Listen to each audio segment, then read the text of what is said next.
C'est la rentrée avec Voyage Antillais. Profitez de nos promos exclusives à 521 € vers la Guadeloupe et la Martinique.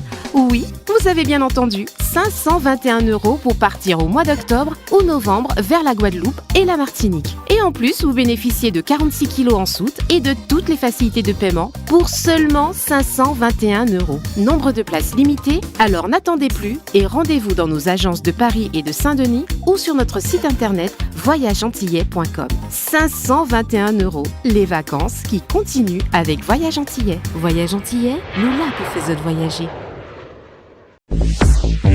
Hexagone, actualité.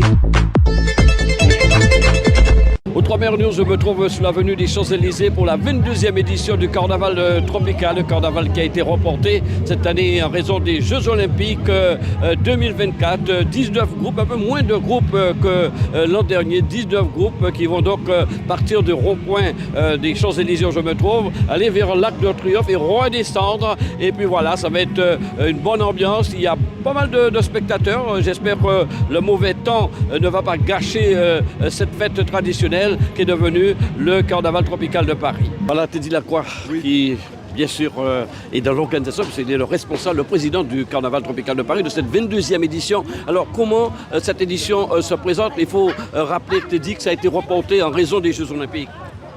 Reporté en raison des Jeux Olympiques qui a pris beaucoup de place. En tout cas, on est là au mois d'octobre, sous un temps qui j'espère restera comme ça, qui nous permette de pouvoir défiler cet après-midi.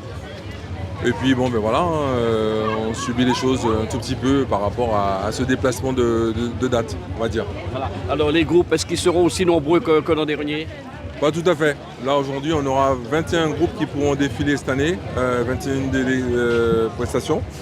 Et puis après, on verra qu'est-ce qui va se passer sur l'avenue. On a beaucoup de délégations étrangères. Ah oui. Et très peu de délégations ultramarines. Voilà, on va dire. Alors c'est un carnaval quand même si un petit peu service réduit, mais qui va bien se passer comme chaque année, puisque vous travaillez énormément pour l'organisation de tel événement à Paris. Oui, on travaille tout au long de l'année. C'est pas uniquement pour le carnaval tropical que l'on travaille. On travaille énormément à Paris tout au long de l'année, on va dire. Voilà. Et cette année, donc, la venue des Champs-Élysées, on attend encore beaucoup de spectateurs selon toi? On ne sait pas, au vu du temps. Et puis l'édition, elle est un peu particulière parce qu'il est à noter aussi que la performance, on a perdu pas mal de groupes au vol. Parce que cette année, les règles ont changé par rapport au défraiement des groupes, etc. qui défilent, qui ne seront pas défrayés cette année. Donc ça a créé une certaine colère chez certains et qui ne sont pas là aujourd'hui, ce que je peux comprendre. Et ceux qui sont là aujourd'hui, on fait le carnaval pour que cet événement ne puisse pas disparaître. Voilà, vous nous rassurez quand même qu'il n'y a pas de disparition de prévu quand même, malgré les petits problèmes. On ne sait pas, ça veut dire qu'aujourd'hui on est là et on accompagne ce carnaval. La mairie de Paris est organisateur et nous sommes partenaires de ce carnaval. On l'accompagnera jusqu'au bout, de façon à ce que la fête soit belle. Voilà. Merci Teddy Lacroix qui est le responsable de ce carnaval tropical à Paris. Merci beaucoup. Le carnaval de Paris, 22e édition avec Mass Libération, un groupe assez compact. C'est la première fois, non? Ah non, du tout. Non, ça fait la 5e fois qu'on participe au carnaval de Paris. Et voilà, on existe depuis 2016. Et avant, on était un groupe d'amis. Et après ça, finalement, on est parti en association. Alors expliquez-nous les costumes, vous avez suivi le thème, là on est sur les olympiques, expliquez-nous. Alors tout à fait. Alors on a essayé de s'arranger avec les conditions météorologiques à l'heure d'aujourd'hui, parce que normalement notre thème c'est pas ça du tout, mais après ça on a essayé de représenter surtout les athlètes qui ont été médaillés. Vous verrez sur notre dos plusieurs athlètes, Christine Aron, voilà, j'en passe, il y en a plein, des paralympiques aussi. Et voilà, après ça, on a essayé de présenter au niveau des feuillages, au niveau des récompenses qu'on donnait à l'ancienne époque. Et voilà, vous voyez sur les banderoles, il y a des flambeaux et on a essayé de représenter le lait rose. Comme aux Antilles, avant il y avait le lait rose et la flamme olympique représente pour nous le lait rose. Et voilà, c'est un rappel aux tropiques. Pluie au soleil, un groupe de carnaval doit défiler. Eh bien oui, effectivement, on a essayé de faire l'effort, mais bon, les conditions météorologiques ne permettent pas. Mais bon, on sera présent et on va faire ce qu'on peut. Mais effectivement, avec nos instruments, c'est pas bon pour nous, mais bon, on va essayer de jouer comme on peut. Au carnaval, merci. Merci beaucoup. Voilà nos champions olympiques qui sont là aussi présents pour cette 22e édition du carnaval tropical. On aperçoit Borel et les autres. Belle ambiance olympique.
mairie de Paris. Alors deux mots sur cette 22e édition du carnaval tropical.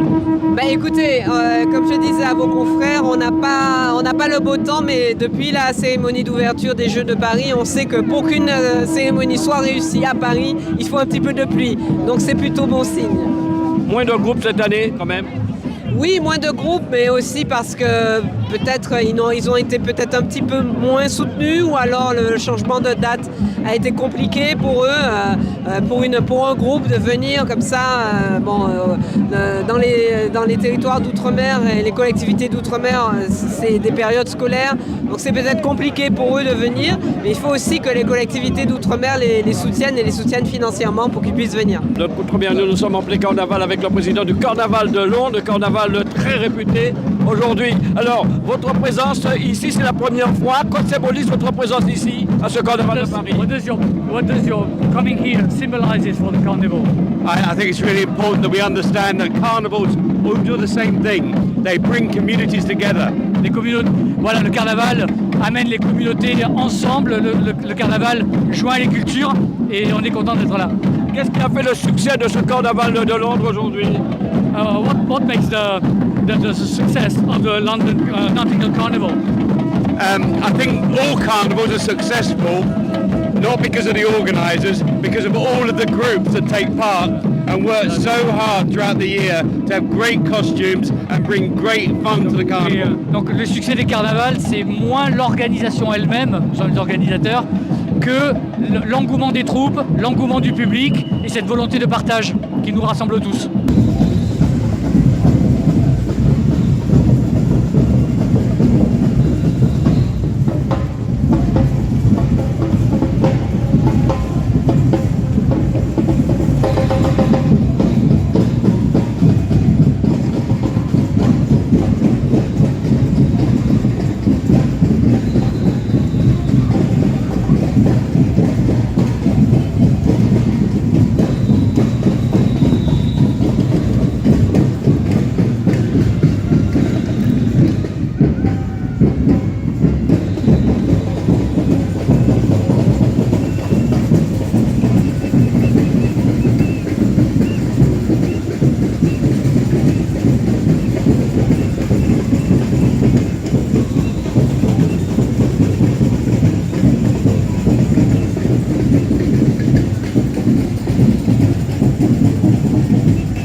C'est de ce carnaval de Paris qui traverse maintenant l'avenue des Champs-Élysées. Le défilé est parti du rond-point et va arriver au niveau de l'Arc de Triomphe avec 22 groupes, un peu moins de groupes que les autres années, mais c'est quand même une très belle édition malgré le mauvais temps. Nous avons des associations évidemment comme Dominacos, il y a également Ethnique, Mass Libération, au total 19 groupes qui vont donc sillonner cette avenue des Champs-Élysées. Nous nous trouvons cet après-midi pour le carnaval de l'Outre-mer, la 22e édition du nom.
Jacques Martial présent évidemment, qui représente l'outre-mer au niveau de la mairie de Paris, présent pour cette édition. Alors parlez-nous deux mots sur ce carnaval dont la mairie de Paris tient depuis pas mal d'années et tient à le réaliser chaque année. Ah, c'est important, c'est la 22e édition du carnaval tropical de Paris, ce qui veut dire qu'il existe depuis 23 ans au moins, puisqu'il y a eu une année où il n'a pas eu lieu avec le Covid. Oui, c'est une tradition, c'est une nécessité maintenant. Vous savez, Paris est une fête. C'est Ernest Hemingway, le grand auteur américain, qui dit ça.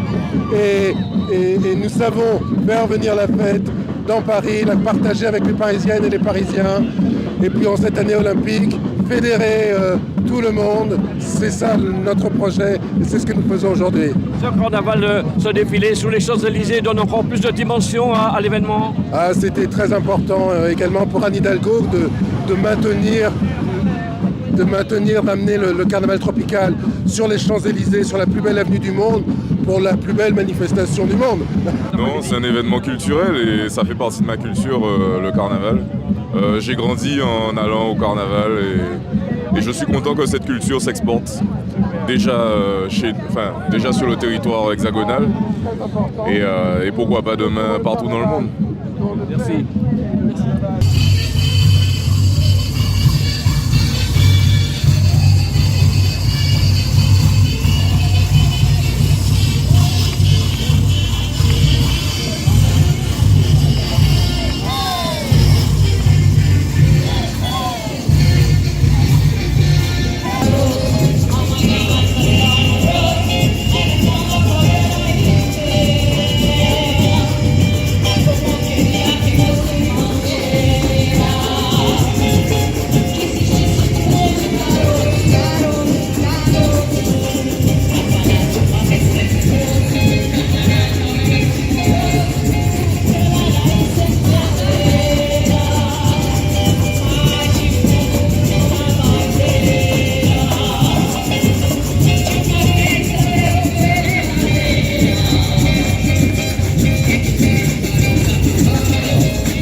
c'est des personnes qui sont dans l'organisation depuis pas mal d'années. Avec moi, Monique, qu'on voit régulièrement. 22e édition, je crois qu'elle était là dès la première. Ben oui, bonjour. Monique, elle est toujours présente sur le terrain depuis le commencement au temps de M. Montout jusqu'à M. Jallier, jusqu'à maintenant, les 25 ans de carrière qui va avoir lieu avec Teddy Lacroix. Je suis encore là, je serai là. Tant que Teddy Lacroix serait là, je suis là, mais le jour que Teddy Lacroix ne sera pas là, Monique abandonne. Alors, quel est ton poste là? Je vois que tu as pas mal de choses. Mon poste, je m'occupe des groupes et puis je m'occupe aussi des banderoles et des brassards. Voilà. Beaucoup de boulot, hein? Mais je suis habituée au boulot, mais ça me tient. Aujourd'hui, c'est mon anniversaire, alors vous voyez bien, pour mes 75 ans, je suis encore là. Joyeux anniversaire alors. Merci beaucoup, merci.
News Radio sur outremernews.fr.